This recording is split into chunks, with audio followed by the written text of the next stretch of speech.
اعوذ باللہ من الشیطان الرجیم، بسم اللہ الرحمن الرحیم۔ جیسا کہ آپ جانتے ہیں کہ محرم الحرام اسلامی سال کا پہلا مہینہ ہے۔ قرآن کریم میں اللہ تعالیٰ نے ارشاد فرمایا کہ مہینوں کی تعداد جب سے زمین اور آسمان کو اللہ تعالیٰ نے تخلیق فرمایا ہے، مہینوں کی تعداد 12 ہے۔ اور پھر فرمایا منہا اربعۃ حرم، اور اس میں 4 مہینے حرمت والے، اور محرم الحرام ان میں سے ایک حرمت والا مہینہ ہے۔ صحیح مسلم کی روایت کے مطابق حضور جان عالم صلی اللہ علیہ وسلم نے محرم کے مہینے کو اللہ کا مہینہ قرار دیا ہے۔ اسی محرم میں اس کی 10 تاریخ کو عاشورہ محرم کہتے ہیں۔ عاشورہ محرم کی 10 محرم کی اسلامی تاریخ میں بڑی اہمیت ہے۔ حضرت آدم علیہ السلام کی توبہ بھی اسی دن قبول ہوئی۔ نوح علیہ السلام کی کشتی جودی پہاڑ پر طوفان نوح کے بعد عاشورہ محرم کے دن ہی ٹھہری۔ یہاں تک کہ یوسف علیہ السلام کو اللہ تعالیٰ نے کنویں سے جو باہر نکالا تو وہ دن بھی عاشورہ محرم کا دن تھا۔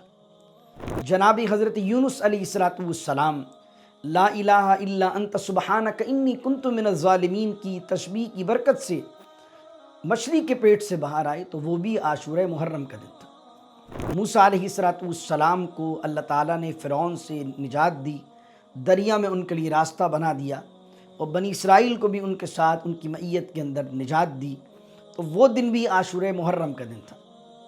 اس وجہ سے نبی پاک صلی اللہ علیہ وآلہ وسلم جب مدینہ المنورہ ہجرت کرتے ہیں اور یہودیوں کو بھی عاشورہ محرم کا روزہ رکھتے ہوئے دیکھتے ہیں تو دریافت کرتے ہیں کہ بھئی تم یہ اس دن کا روزہ کیوں رکھتے ہو؟ تو یہودی کہتے ہیں کہ اللہ تعالیٰ نے اس دن ہمیں اور موسیٰ علیہ السلام کو فرعون سے نجات دی تھی، تو بطور شکرانہ ہم عاشورہ محرم کا روزہ رکھتے ہیں۔ تو رسول اللہ صلی اللہ علیہ وسلم نے ارشاد فرمایا کہ موسیٰ علیہ السلام پر حق جتانے کے لحاظ سے ہم زیادہ حقدار ہیں، اور حضور علیہ السلام نے اپنے اصحاب کو عاشورہ محرم کے روزہ رکھنے کا حکم دیا۔ رمضان کریم کے روزے فرض ہونے سے پہلے عاشورہ محرم کے روزے کو اسی طرح اہمیت حاصل تھی کہ جس طرح یہ روزہ فرض و واجب کے درجے میں ہو۔ نبی کریم صلی اللہ علیہ وسلم نے اپنی مکی زندگی میں بھی کبھی بھی عاشورہ محرم کے روزے کو ترک نہیں فرمایا۔ نبی کریم صلی اللہ علیہ وسلم جب مدینہ المنورہ آئے تب بھی آپ نے عاشورہ محرم کے روزے کو جاری رکھا۔ حضرت عباس رضی اللہ تعالی عنہ فرماتے ہیں حضور علیہ السلام نے جب یہودیوں کو اس دن کا روزہ رکھتے ہوئے دیکھا تو فرمایا اگر اللہ تعالیٰ نے مجھے آئندہ سال بھی زندگی میں عطا فرمایا تو میں اس کے ساتھ ایک اور روزے کو ملا لوں گا، یعنی 9 اور 10 محرم کا روزہ رکھوں گا۔ اور اس سے پہلے نبی کریم علیہ السلام کی اگلا محرم آنے سے پہلے حضور کی وصال مبارک ہو گیا، انتقال ہو گیا، آپ نے ظاہری طور پر دنیا سے پردہ فرما لیا، لیکن آپ کا ارادہ یہ تھا کہ آپ عاشورہ کے ساتھ ایک اور روزہ ملانا چاہتے تھے۔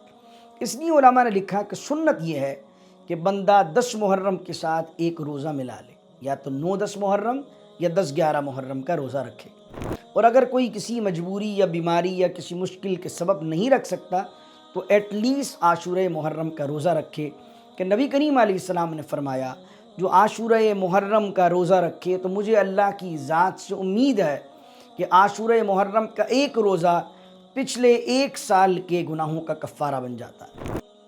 میرے دوستوں، یہی عاشورہ محرم کا روزہ اور یہی عاشورہ محرم کا دن ہمیں یاد دلاتا ہے امام حسین علی مقام رضی اللہ تعالی عنہ کی قربانی کو۔ امام حسین اور ان کے رفقا نے کربلا کے میدان کارساز پر اپنے نانا کے دین کے لیے عزیمت کی ایک داستان رقم کی۔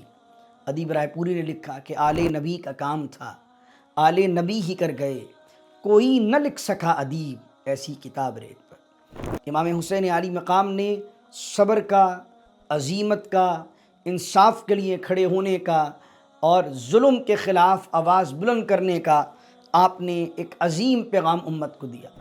تو عاشورہ محرم کا روزہ رکھیے، اس دن اللہ تعالیٰ کی بارگاہ میں استغفار کیجیے، امام حسین رضی اللہ تعالیٰ عنہ کے ذکر کو اپنے بچوں کو بتائیے، اہل بیت کی محبت کا پیغام اپنے بچوں کو، اپنی نیکسٹ جنریشن تک دیجیے، اپنے گھروں میں نیاز کا اہتمام کیجیے، امام حسین علی مقام رضی اللہ تعالیٰ عنہ اور ان کے رفقا کے لیے مظلوم کا ساتھ دیجیے۔ حسینیت کیا ہے؟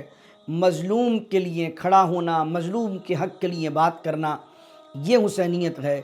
اور اس دور میں حسینیت کا پیغام دینے والے خاص طور پر غزہ کے مسلمانوں کو یاد رکھیے۔ اللہ تعالیٰ عالم اسلام کی خیر فرمائے۔ السلام علیکم ورحمۃ اللہ وبرکاتہ۔